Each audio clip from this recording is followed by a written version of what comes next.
Magandang umaga, Malacanang Press Corps. Positive Tuesday. Let's now have Presidential Spokesperson Harry Roque.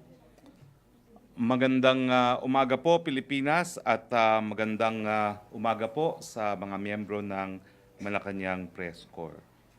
Unang-una po, the President has accepted the invitation of Prime Minister Israel Benjamin Netanyahu to visit the State of Israel from 2 to 5 September 2018.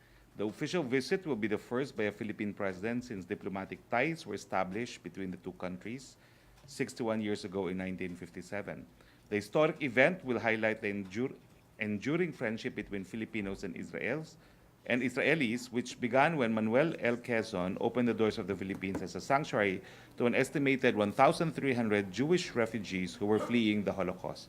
The President and Prime Minister Netanyahu are expected to discuss common concerns and ways of expanding cooperation in the areas of labor, tourism, trade, agriculture, counterterrorism, security, and law enforcement.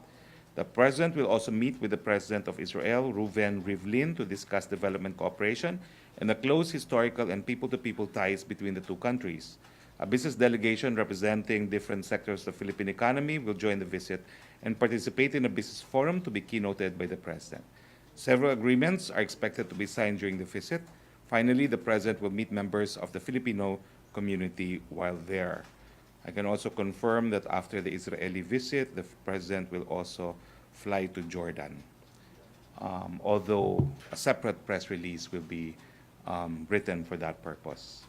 Para po sa kaalaman ng ating mga kababayan, tungkol naman po dito sa patuloy na ulan dahil sa habagat, ipinapaalala po natin sa ating mga kababayan na manatiling listo at maging updated sa mga pinakabagong weather forecast and advisory ng DOST Pag-asa sa inyong lugar o probinsya.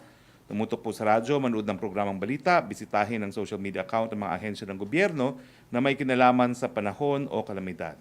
Sumangguni at makipagtulungan rin po tayo sa iba't ibang ahensya ng gobyerno gaya ng NDRRMC, DSWD, DOH, maging sa inyong mga local government unit upang matugunan ang iyong mga pangangailangan sa panahon ng sakuna. Patuloy rin po na nagpapaalala na maging alerto at ligtas. 310 areas reported flooding in Regions 1, Calabarzon, and NCR. 111 flooded areas already subsided, including all areas reported in NCR. Papasalamat po tayo sa lahat ng ahensya ng gobyerno na patuloy na nagpapaabot ng tulong sa ating mga kababayan.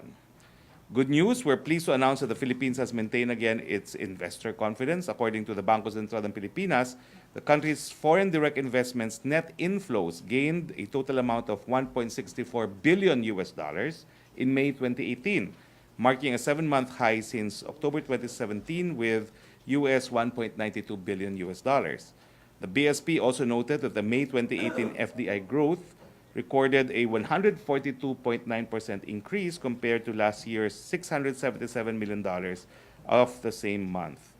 Likewise, the January-May 2018 recorded a 49% increase, reaching a total amount of US $4.8 billion compared to last year's US $3.3 billion of the same period. We're pleased to announce that the Philippine first Cube satellite Maya-1, developed by our own Filipino engineers, was successfully launched into orbit from the International Space Station last Friday. The satellite, with a measure of 10 centimeters each side, is expected to help the country in identifying natural hazards, monitoring health conditions of people in remote areas, and tracking endangered species and fish vessels. The Maya-1 was launched together with Bhutan-1 from Bhutan and UITMS Sat-1 from Malaysia to form a constellation of satellites with data captured and store and forward capabilities, according to the Department of Science and Technology Advanced Science and Technology Institute. Questions, please. Question muna kay Rose Novenario, kung ipag-uutos daw po ni President Duterte yung freeze ng oil price hike dahil sa state of calamity na dinaranas ngayon. Ginawa daw po yan ni GMA, ni former President Gloria Macapagal-Arroyo noong Undoy 2009. Wala pa po tayong impormasyon tungkol dyan. Other question? Virgil. Sir, what agreements are expected to be signed during the Israel visit? Nako, yun lang pa po ang impormasyon na I was authorized to disclose. No? Siguro po, as we come closer to the date of visit, we will come up with a list of agreements that will be signed, which is our practice anyway. Yung sa Jordan, sir, may date na ba yun? Wala pa po. Tentative date, but we will issue a separate release on that. What would be the objective of that trip, sir, to Jordan? Well, of course, we want to promote ties with all peoples of the Middle East. May follow-up? Other issue? Follow-up, Maricel Halili. Sir, who will be part of the delegation to Israel? I do not know as of yet. No, normally there is a screening procedure, and we are informed like a week before on who will be part of the official delegation. And sir, do we have a confirmation if the president will push through with his visit also to Kuwait? Well, I suppose on a later date, no. But I understand that they are working already on a date as far as Kuwait is concerned. Kailan po sir yung target? Wala pa po eh. Sinabi rin month of September. Questions, FBC? Welcome natin yung bisita ni Spokes from Bohol. Welcome po. MPC questions. Joyce. Good morning, sir. Reaction na ng Palace sa dismissal ng murder charges versus Secretary Masa. Well, of course, that proves that the legal system is working. We're happy that Secretary Liza Masa can come back to work. Sorry. Bumalik na siya sa work, sir? Hindi ko po alam, but now that she has no outstanding warrant of arrest, I suppose she can go back to work. Follow-up? Other issue? Si Henry muna. Secretary, good morning. 2 beses na pong nalusutan ng malalaking bulto ng Cebu ang Bureau of Customs. Wala pa po bang statement dito mismo ang Pangulong Rodrigo Duterte? The closest statement is that the Executive Secretary has ordered the NBI to conduct a thorough investigation on this matter. This was personally relayed to me by the Executive Secretary yesterday afternoon. Paano ho tinanggap ng Pangulo itong pinakahuli? Ano ho ang sabi niya? Nagalit ba siya? At kung nagalit siya, anong klaseng galit ang kanya pong naramdaman? Well, hindi ko po alam kung nagalit siya dahil quite frankly, I did not see the President yesterday. I will see him today. Pero my understanding is, of course, this is a reason for alarm dahil malaki po yung nahuli. Yung sinasabi nila na posibleng nakapasok, yan naman po ay speculation pa. Hindi naman po tinatanggap natin na gospel truth na yan. No? So kami po, nagagala kami na nahuli itong napakalaking shipment neto at titignan po natin kung paano nga maiiwasan itong mga pangyayaring ito. When you say there's a reason for alarm, ano pong exactly ibig nyo sabihin doon? Well, nakaka-alarma nga po dahil meron sila mga bagong modus na ginagawa ngayon. No? So sa atin po, kailangan laging listo no? At laging alert dahil merong mga talagang mga bagong mga pamamaraan na gagamitin para makapasok pa rin ng droga. Alright, thank you. Pia Gutierrez. Sir, has the President received the report of the PACC or the AFP Chief of Staff regarding yung corruption in Vilunac? Because you said that a larger report will be released today. Yes, I do not know if we are in receipt already. My office has not yet received any report. But I understand that the AFP authorities have already been speaking up on this issue. Baka sila na siguro magsasalita. But I continue to await the report which will be transmitted to me by the Office of the President. Thank you, sir. MPC question from Pia Ranyada muna, sir. Pwede daw pong patanong, what is PRD's personal take on the suspended House budget hearings? Are lawmakers reaching out to meet with him to resolve the issue? Sinagot na po natin kahapon yan. No? As far as we're concerned, we hope we can restore the usual smooth working relationship that we've had with Congress since the beginning of the 17th Congress because we consider the House as an important ally in our discharge of official functions. And I reiterate that we stand by the President's budget for 2019. When Secretary Jokno presented the budget, no, he made it very clear this was the President's budget. This was not a budget submitted by cabinet secretaries. This is President Rodrigo Roa Duterte's budget, and if the House leadership has finally decided to reject it, they rejected President Duterte's budget. I think it's up to them to explain to the President why. Follow up, other issue, Joseph Morong. So I'll pick up on your point. Yung with regard to the alleged shabu shipment, you said na you're not very sure yet if that's the What way we it are was. sure is what was apprehended. I'm reacting to the statement of General Aquino na meron pang mas malaking nakalusot na. Pero parang speculation lang naman yon. Wala pa namang ebidensya na may mas malaking nakalusot na. He was just speculating too. Okay? So wala naman pong facts pa that would indicate na merong mas malakas na nakatakas, no? Si Director La Peña, I think issued a statement today na what tested for negative yung mga nasa magnetic lifters.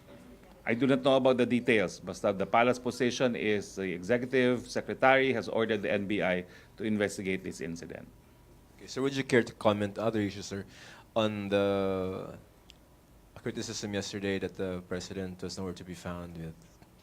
No, he was there. He was in two Address lang. public events and two private meetings. No, I understand that both events were anyway carried live, no, by RTVM or PTV, one of them, or by my own web page. No, at least one of the three web pages carried it live. So yun yatang sa mga victims ng flooding. I do not know actually if he wants that made public because I know that when the president goes around and assists individuals, he really does not want media coverage. Sir, yung pong pagdadala ni SAP yata ng parang impersonator ni Presidente dun sa Marikina, why was that? Hindi ko po alam yun. Anyway, please ask Sam. Okay, cool. Maricel. Sir, just one quick follow-up. Why did the president cancel his aerial inspection yesterday? Weather. Shoppers couldn't fly yesterday. Pero meron po ba siyang plano to push through with the visit? Well, weather permitting, but I can assure you that again, there was a helicopter ride scheduled for today. It was recommended to be canceled again. So, ang problema kasi nahirapan sila by land because of the security arrangements. So talagang mas secure yung in-out ang presidente, no? Pero I don't know what the plans are. In any case, we will not know until it's actually there because of security concerns. Ina. Microphone, please. Sir, sabi niyo the president does not want that. You don't know if the president wants that made public, referring to if he's going around visiting. Well, flood I know victims. that- Are you saying that he went around that I hindi do lang not po know. namin alam? Basta he does not want media publicity when he goes around extending assistance to individuals. No, I had the personal experience with that Christmas time. Of course, you were not able to cover him when he was going around different hospitals giving financial assistance. No, Did he go around these past few days without us knowing? I know yesterday was canceled because he could not fly. Weather is better today, but I have personal information that again, it's recommended that chopper flights not to proceed today. Sir, just for those wondering, what was the president doing at the height of the heavy downpour at yung pagbaha over the weekend? Like everyone, keeping warm, monitoring the situation. The president is a news junkie, like everyone in this room. No? So he was very concerned.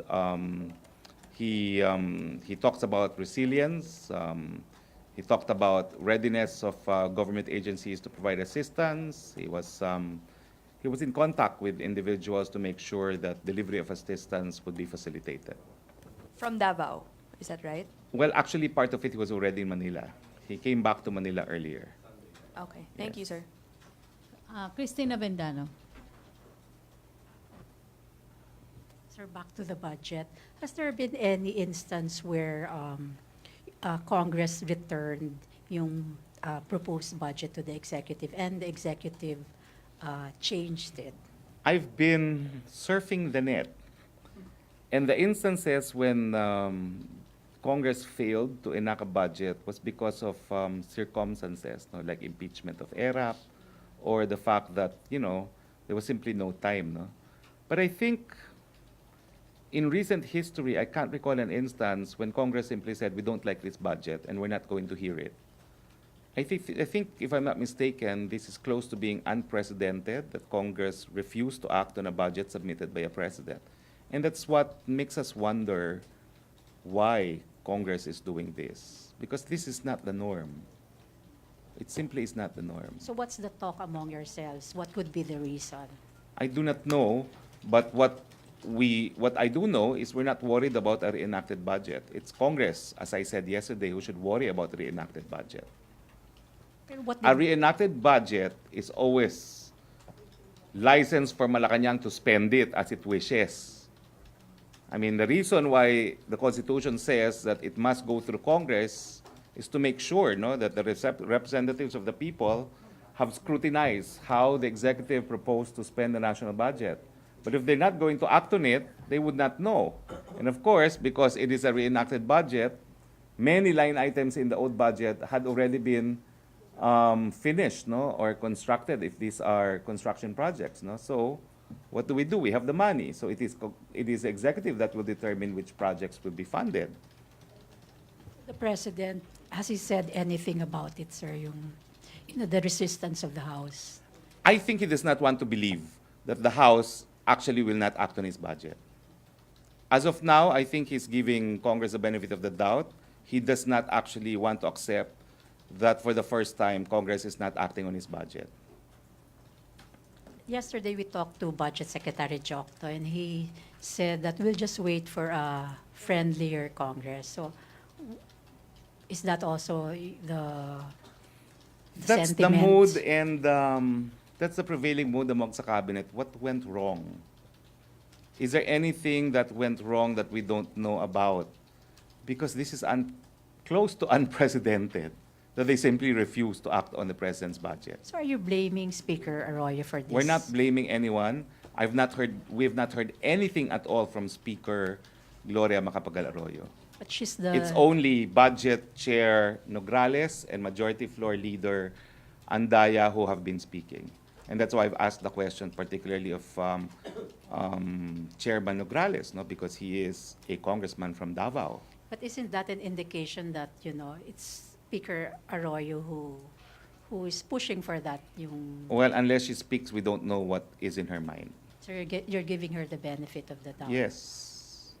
Ace Romero. Regarding the budget, Secretary, one of the issues being contested is about cash-based versus obligation-based. Will you be open to compromise regarding that, or you will insist that we stick to the cash-based? I've talked to the economic managers. We're sticking to cash-based because it's been implemented in 2018 and seems to have worked. So nothing will change the executive's mind regarding the cash-based approach? In fact, this was already approved by way of proposed legislation in the House. It's just pending in the Senate. So we don't understand the sudden change of heart of the House leadership, other than there was a change of leadership. Thank you, Sec. Question, MPC? Bernadette? So regarding the budget din po, how is the palace planning to convince the Congress to accept the cash-based budget? We don't know what to do because they rejected it outright. But- So we said, okay, we can work with the reenacted budget. So sir, dalawa lang po yung options, convince the Congress, and if it fails, i-reenact yung budget. Yun lang po yung dalawang options na Right ina-entertain now, ngayon. that's the option. Wala Because namang wala iba. namang ibang options available eh. Di ba sinabi naman nila, we reject it. And Sir Secretary Jokno has said that the reenacted budget will be can be a hybrid of obligation-based and cash-based. Is the palace amenable to it po? That's what Secretary Jokno, of course, that is our position as well. Okay, thank you, sir. Questions, MPC? Rosalie Cos? Hi, sir. Do you think this recent development regarding dun sa budget will somehow affect the good close ties between the legislative and executive branch? Let's just say, with the budget being rejected by Congress, we don't know what ties we have with the House now.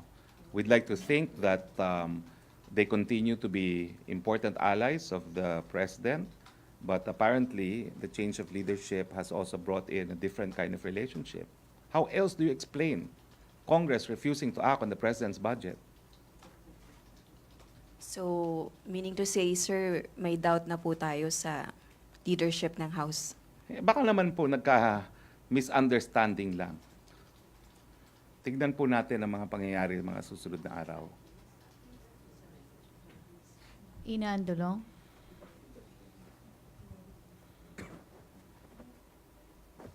Sir, can you expound on what you just said? The change in leadership has brought a different kind of relationship. I do not know because, it just so happened that there was a change in leadership and for the first time, the budget en masse was rejected in its entirety. What are we supposed to think? Are you implying, sir, that the House I'm not implying leadership anything other has than it's something for to the do? House to clarify. We don't know because we submitted the budget as provided by the Constitution. As far as we know, they had leadership issues in the House. The President did not get involved. We consider Speaker Gloria Macapagal Arroyo as an equally close ally as former Speaker Pantaleon Alvarez. And I suppose everyone in the leadership, we suppose, are equally close allies as the former leadership of the House. So it really is for the House to explain why there is all of a sudden an outright rejection of the President's budget. This is not a Secretary's budget. This is the President's budget. So I think the President needs an explanation, very clear explanation on why people whom he considers as his closest allies have rejected it outright. Is there any effort from Malacanang to reach out to the House leadership and I discuss know that this? Secretary Jokno will be meeting with the chairs of the House Committee on Appropriations and the Senate Committee on Finance. Thank you, sir. Okay, questions? Henry.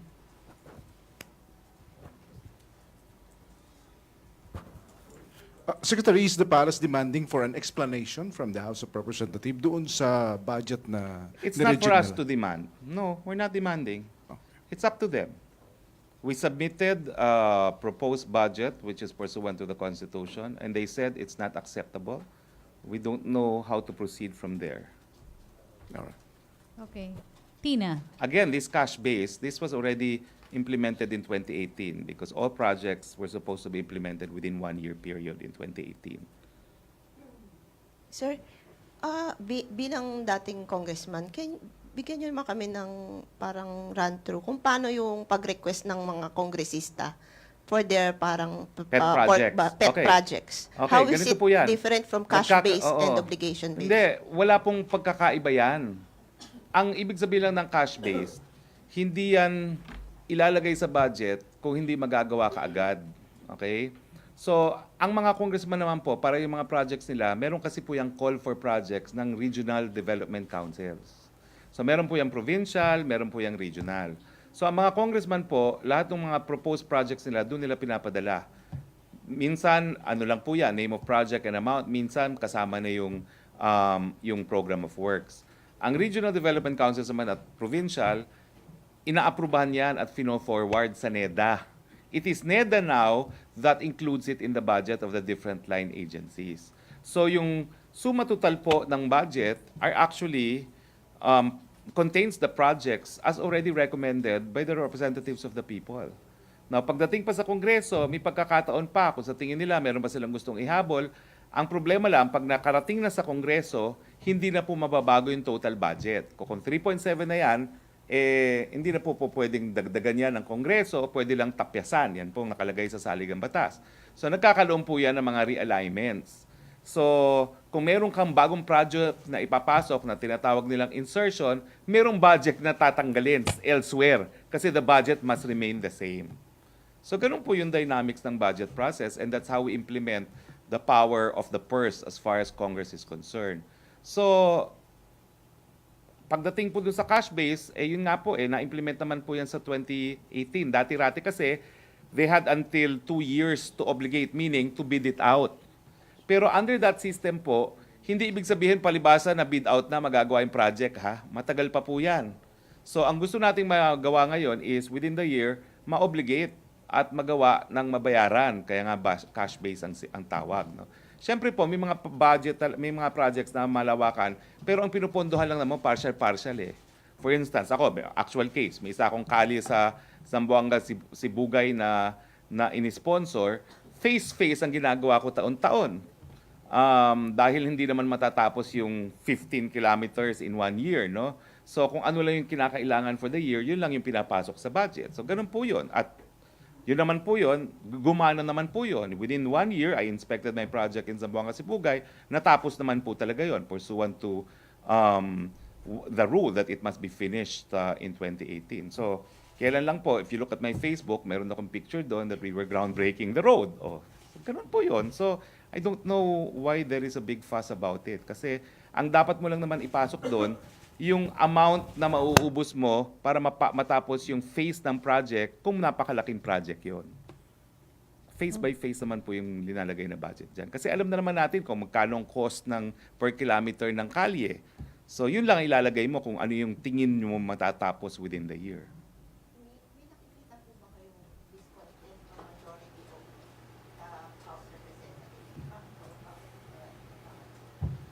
Well, sa totoo lang po, ang naririnig ko lang nagsalita, dalawa po, yung chairman po ng Committee on Appropriations at saka si Majority Floor Leader Andaya.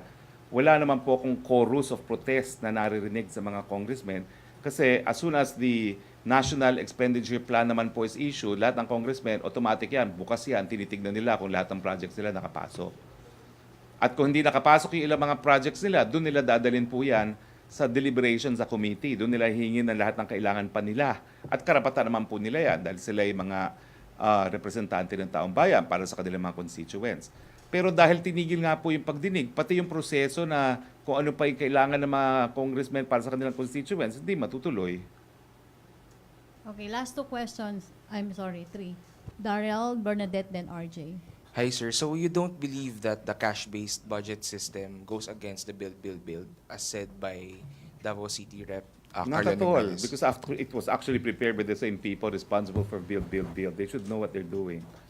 Linagay nila yung budget for the phase that they think will be completed for a project. Hindi naman kasi ilalagay yan na, okay, 100 billion. Hindi naman matatapos ng isang taon yan. Bakit magpupondohan ng 100 billion sa isang taon?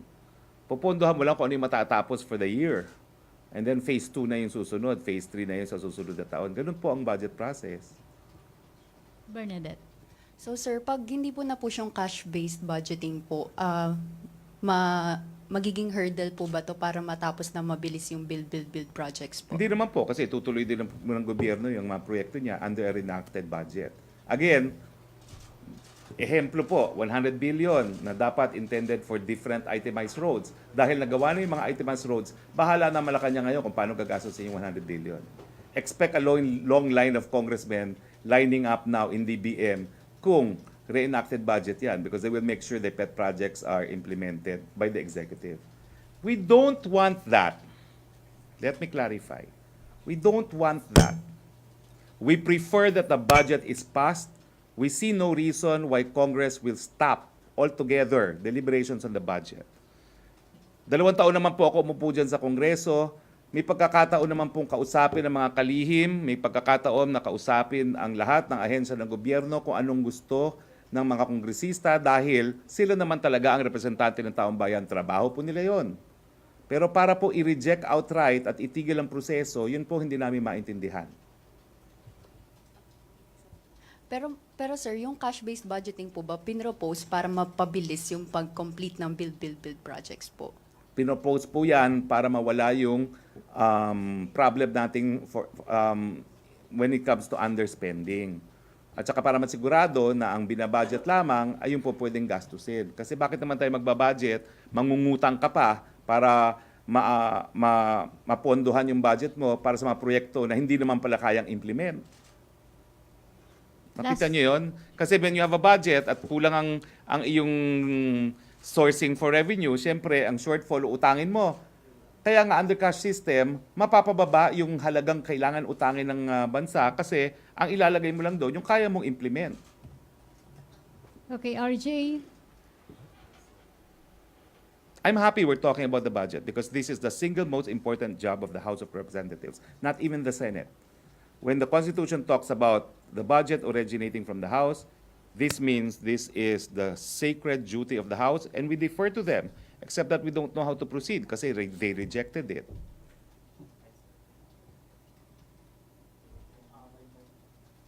Microphone.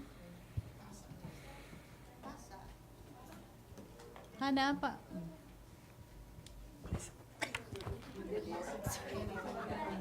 Hi, sir. What does it say about the president's control over his allies in Congress? Is he losing it? Well, no, we respect. We respect the kind of independence that the congressmen are asserting, as it should be, because this is healthy in a democracy. But we're also reminding them that there's a concept of political allies, no, and political enemies, no, and majority and minority. The concept of majority is, or administration is, you want to support the administration, no? And parang when you reject the budget outright, it's not something you expect from an administration party. Okay. Thank you. Okay, so on budget, Henry, Secretary, ano ang disadvantages sa mga congressman kung cash-based budgeting ang paiiralin? Mahihirapan ba sila? Makaka-apekto ba ito dun sa mga proyekto na kanilang isinusulong sa kanilang mga distrito? Well, ako naman po naka-experience ako dyan na yung 2018 budget had to be completed within 1 year too. Wala naman pong epekto. If at all, mas mabilis talaga natapos yung mga proyekto kasi na-bid out ka agad at nasimulan ka agad. At pag nasimulan ka agad, mas mabilis natapos. Kung mayroong nakikita kayong dahilan na bakit may kanin nyo, dalawang congressman na upfront, ayaw itong aprobahan, ano po yun? Hindi ko nga po alam. Kaya nga po, nagtataka nga po ang Malacanang. That's something for the House to address po. Mababawasan Ulitin ko po, ba? we don't want a reenacted, but we're not daunted by the possibility. We prefer to work with Congress, but how do you work when they've refused it altogether? Mababawasan ba ang korupsyon sa cash-based budgeting, lalo na yung sinasabing pagkakaroon ng, ay kickback ng ilang mga tiwaling opisyal? Wala na po akong kinalaman dyan. okay, Pero so, mababawasan ang korupsyon. dito Wala sa na po akong cash. kinalaman dyan dahil wala naman akong kickback na tinanggap nung ako'y congressman. salamat Henry. Thank you, sir. Virgil, on budget pa rin, Virgil. Microphone.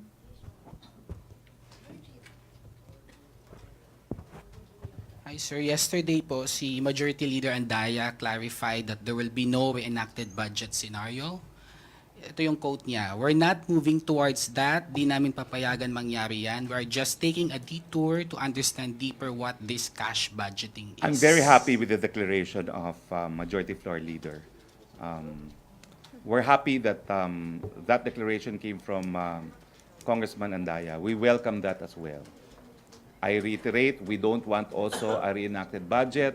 We want the constituents of the Republic to benefit from the projects identified for the year 2019 by their duly elected representatives in Congress.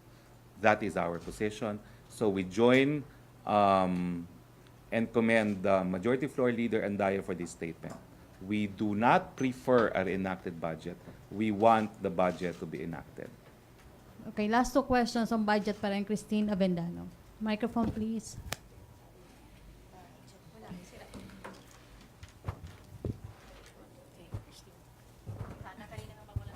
Sir, if the House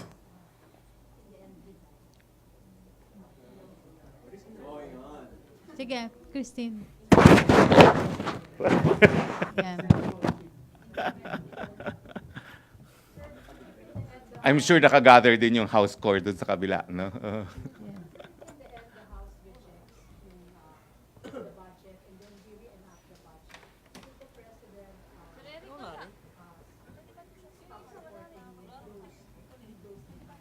Hindi ko po alam. Hindi ko na po alam. Let's get there when we get there, no? Let's cross the bridge when we get there. Pero mukha naman from all indications, sabi naman ni Majority Floor Leader Andaya, ayaw naman nila ng reenacted budget, no? So let's not speculate unnecessarily. Let's see what happens with the meeting between Secretary Jokno and Senator Ligarda and Congressman Nograles.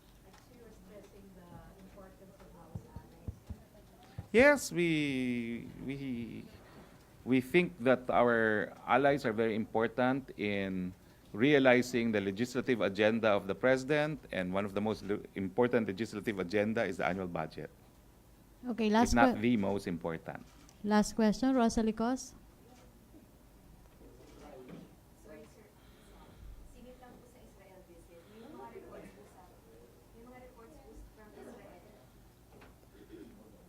On Israel visit po, may mga reports po sa Israel na may mga human rights activists na nag-encourage sa kanilang president not to meet with President Duterte.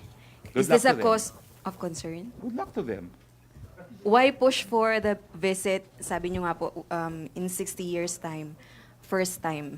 Your question is, activists are complaining, good luck to them. Sir, why pursue the visit? If they can persuade the Prime Minister to call off the visit, of course, we will call it off. Walang problema. Okay, maraming salamat, Rosalie. Thank you, Presidential Spokesperson Harry Roque. Thank you very much. See you on Thursday. Okay, thank you, Malacanang Press Corps. Back to our main studio sa Radyo Pilipinas and People's Television Network.